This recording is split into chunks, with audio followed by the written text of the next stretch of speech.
الحمد لله رب العالمين، الصلاة والسلام على المبعوث رحمة للعالمين نبينا محمد وعلى آله وصحبه أجمعين. فصل في أحكام الراء.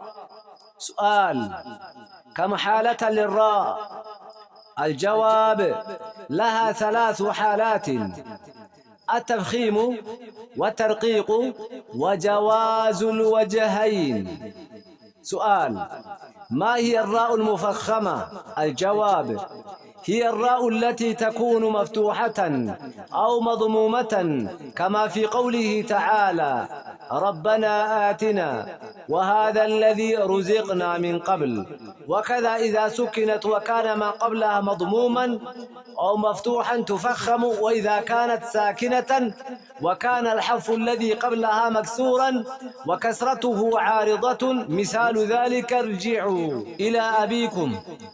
وكذا تفخم إذا كانت ساكنة وكانت كسرة الحرف الذي قبلها أصلية وكان بعدها حرف من حروف الاستعلاء نحو قرطاس، مرصاد، فرقة، وما أشبه ذلك. ما هي الراء المرققة؟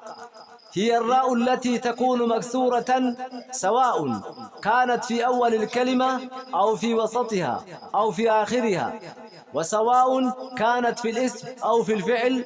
فمن أمثلة ذلك: رزقا، قالوا ورجال يحبون، وفي الرقاب، والغارمين، والفجر، وليال عشر، وأرنا مناسكنا، وأنذر الناس، واذكر اسم ربك. أو كان الحرف الذي قبل الراء حرف لين أو ياء نحو قدير وخير. وكذا ترقق الراء إذا كانت ساكنة وكان قبلها كسر أصلي وليس بعدها حرف استعلاء نحو أنذرهم وفرعون ومرية. ما هي الراء التي يجوز فيها التفخيم والترقيق؟ الراء الساكنة التي قبلها كسرة وبعدها حرف استعلاء مكسور نحو فرق. ما هي الحروف الاستعلاء؟ هي 7 يجمعها قولك: خص دغت قض. فصل في أحكام الراء. هنا فصل مرتي رائد راء قرآن كيستي وقر مالك تهوانيسي برنا. كم حالة للراء؟ أكاتا هقمت رأي كنافجرة ديبي. لها 3 حالات: إسيتنا بأكاتا سدي تجرى. التفخيم فردي فمتك رأمو، والتركيق قل فمتك رأمو، وجواز الوجهين أكاتا لمان سكيستي بقاو يوكا برباچسو.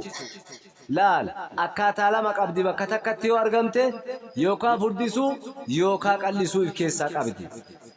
قافي: ما هي الراء المفخمة؟ رائنا موين فردت جتا سنين تم ديبي. هي إسينسون الراء التي تكون مفتوحة. راء يو فتحة تاتي أرغبت بكما فيتت يولفته، أو مضمومة تكا يو ضمّا تاتي كما في قوله تعالى: أكما جتش ربي كينا كيس جرد ربنا إن فردت جتشو. وهذا الذي رزقنا إن فردت من قبل. وكذا إذا سكنت أكسمة يو سكون تاتل وكان ما قبلها مضموما والنسيدر دبريو ضماته يو سلي إن فردت، أو مفتوحا تكايو فتحاتات فردي فمتيك رامتي أكسيتكو بقى بعد آية. أكسم أما اللي إن فردي فمت تفخم إن فردي فمت يوم. وإذا كانت ساكنة يو سكونك أباته وكان الحرف الذي قبلها وبين سيدر دبرسون أمو مكسورا إن أمو كسراته وكسرته عارضة كسرى نساق كبياك سادو فيوته. مثال ذلك فكين سني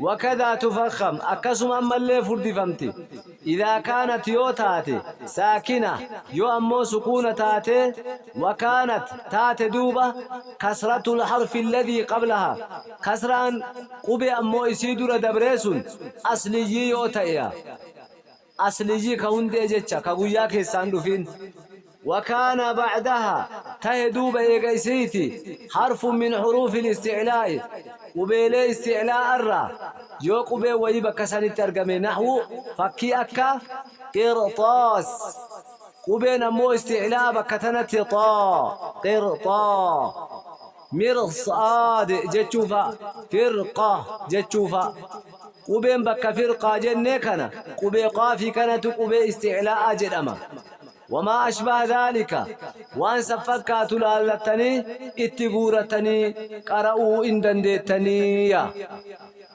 أكسما ما هي الراء المرققة راء كلفمت تنو مال هي اسين الراء التي تكون مكسورة يو أمو راء تني راء كسرك أبوتات يجدك الله تشوك أبديا سواء أكما توكو كانت في أول الكلمة جلقب جتشاكي ستهتي أو وسطها أو في وسطها تكاكتك ست أرقمتي أو في آخرها ما يجيك ست أرقمتي إما قال فهمتيو كسرا قبات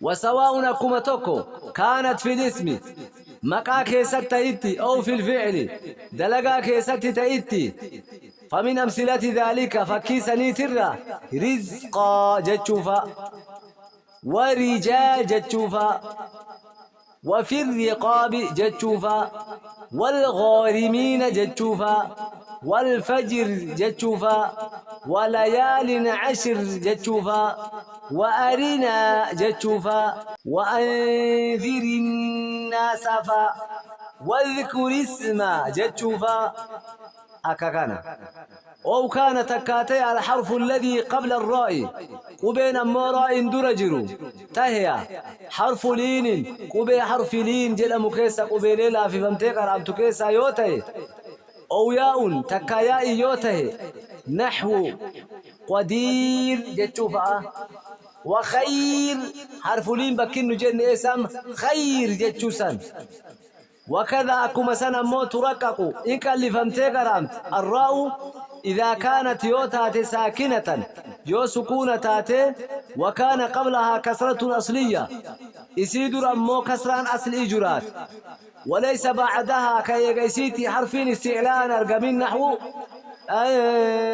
أنذرهم جتشوفا وفرعون جتشوفا ومريا جتشوفا ما هي الراء التي يجوز فيها التفخيم والترقيق راء ولا يسيك يسبر باتشيس خيوفه تفردي فهمتي كرام خيوفه تقلي فهمتي كرام كم يايسين الراء الساكنة يا راء سكون قبض التي قبلها كسرة كيسيدر كسران جرو وبعدها حرف استعلاء كيسيتي حرف استعلاء وبيلن استعلاء كجرتو مكسور نموك كسرة قبو جتشو نحو فرق جتشوفا ما هي حروف الاستعلاء يسيدر ليه حروف استعلاء بين حروف الاستعلاء كنفايا هي يسين 7 تربة يجمعها يسيتنا ولتكبا قولك جتشكن كي خص ضغط قض جتشو خص يوجن خافي صادي ضغط يوجن ضادي في غيني في طاء قض يوجن قافي في ضاء وبيلنا قنات حروف استعلاء جلبتي أرقمت جتشو قلقل قناف وإن رأي هقنوا ما يربي فليه بركار قد أنا ما قلتوف اسم ربي هتاسسو ربي سنيالافسو والسلام عليكم ورحمة الله وبركاته.